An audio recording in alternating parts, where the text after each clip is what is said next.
stop what you're doing seriously. If you've ever felt that soul-crushing sting of being the nice guy, the one who does everything right, only to watch her fall for some charming rogue who barely tries, then this is the most important message you'll ever hear, because I'm about to expose the brutal, inconvenient truth about why 99% of men remain invisible to the women they desire. And it's not because you're not good enough. It's because you've been fed a diet of lies. I remember a scene unfolding in front of me, a digital spectacle that perfectly encapsulated the modern man's dilemma. A friend, let's call him Mark, meticulously crafted a message to a woman he found captivating online. He reread it, edited it, agonized over every word, aiming for witty, charming, utterly perfect. He hit send, then waited, and waited, a ghost. Later that week, he showed me her profile again, her most recent post, a gushing tribute to a man who had messaged her simply, "Your dog looks like it judges people." That was it. No flattery, no effort,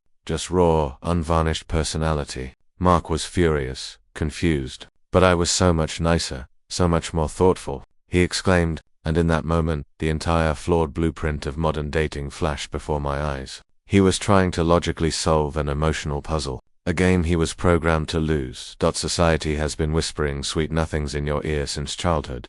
Be kind, be a gentleman, make her laugh, happy wife, happy life. You've internalized this script, believing it's the golden key to a woman's heart. But here's the cold reality. These well-meaning directives have turned you into an emotional golden retriever, eager to please, loyal to a fault, but ultimately, predictable. And what women truly crave, deep in their primal wiring, is the untamed, fascinating energy of a wolf. Not a hostile wolf, not a predatory wolf, but a wolf nonetheless autonomous, unpredictable, independent, with a life that commands respect. The biggest mistake men make, they treat attraction like a mathematical equation, believing more effort equals more interest, more compliments, more availability, more favors, more niceness. You think you're adding value, but in the intricate dance of desire, attraction is often a game of subtraction.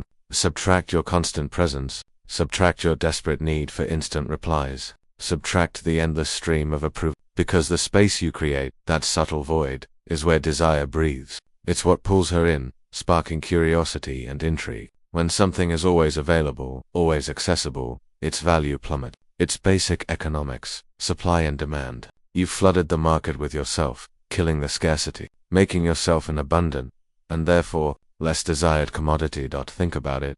When was the last time a perfectly smooth, conflict-free movie kept you on the edge of your seat? Never. Because human beings, and women especially, are wired for emotional stimulation, for push and pull, for a hint of ambiguity, for tension. Yet, you approach interactions like an instruction manual. Page 1, I like you. Page 2, I will do anything for you. Page 3, please choose me. The conclusion, utterly, tragically boring.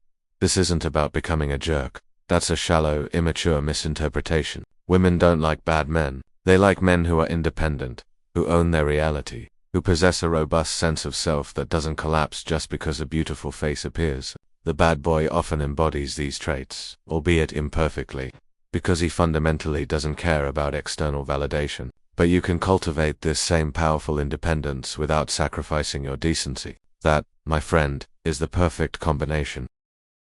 Consider the dreaded friend zone. It's not some mystical prison you're unfairly thrown into. It's a direct consequence of your actions. You enter the friend zone by acting like a friend when you secretly crave to be a lover. You desexualize yourself, burying your romantic intentions under a mountain of niceness and availability. Then act shocked when she sees you as nothing more than a glorified emotional support animal. If you see a woman in romantic terms, she must know it, not through a dramatic months-later confession, but through your energy, your subtle flirtation, your confident lead from day one. You must be attractive first, then be nice. Be sexual, but never creepy. Be confident, but never arrogant. Be a challenge, but not impossible. It's a delicate balance, but it's learnable.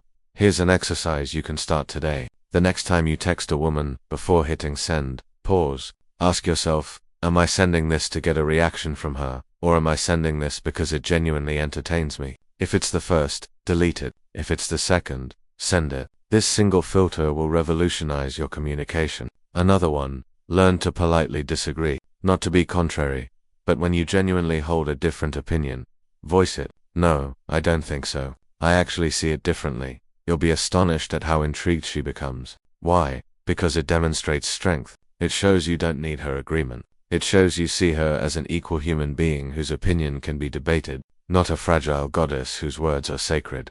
The real secret, the transformative power, lies in becoming a man who does not need a woman's approval. Not acting like that man, but genuinely becoming him. How? By building a life so rich, so fulfilling, so utterly fascinating, that a woman becomes a complement to it, not the core. Have hobbies that ignite your soul. Chase goals that wake you up with purpose. Cultivate friendships that nourish you. When your life is full, when you have genuine options and a vibrant world of your own, you stop trying to play hard to get. You are hard to get. You stop faking standards. You genuinely have them. You stop pretending confidence. You radiate it because your life has earned it. Most men try to recruit women to fill the gaping void in their own existence, and women instinctively recoil from that pressure, that unspoken demand for validation. Shift your mindset. Stop thinking about getting women, and start thinking about choosing women. You're not trying to earn the approval of every woman you meet. You are screening for women who meet your standards. When you are the one choosing,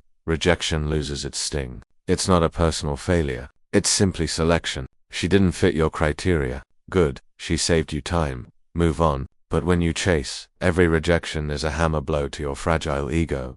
This path, I won't lie, can be lonely at first. When you stop seeking approval, when you shed the mask of the nice guy strategist, some people will vanish. The women who fed on your endless attention without reciprocation will disappear. Your friends might be confused. Your family might even call you selfish. Good, let them be confused. Let them talk. Because on the other side of this uncomfortable, lonely transition lies something profoundly better. Genuine attraction, real connection, and women who choose you for who you authentically are, not for what you do for them.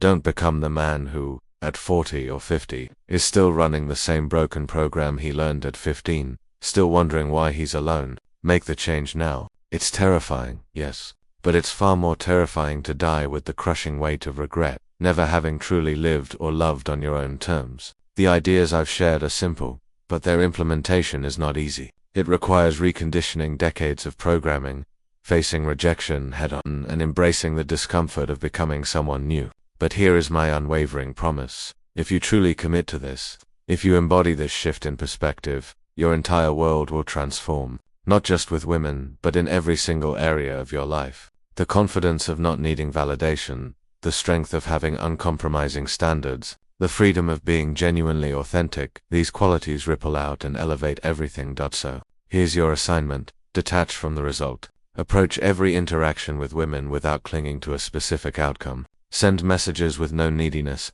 Go on dates with no urgency. Just practice being present, being genuine, being satisfied with who you are, independent of her reaction. That is the key. That is the missing piece. That is what separates the magnetic 2% from everyone else. No magic lines, no cheap tricks, just the profound ability to stand as yourself, alone, and let women decide if they want to join your world, instead of you desperately trying to join theirs.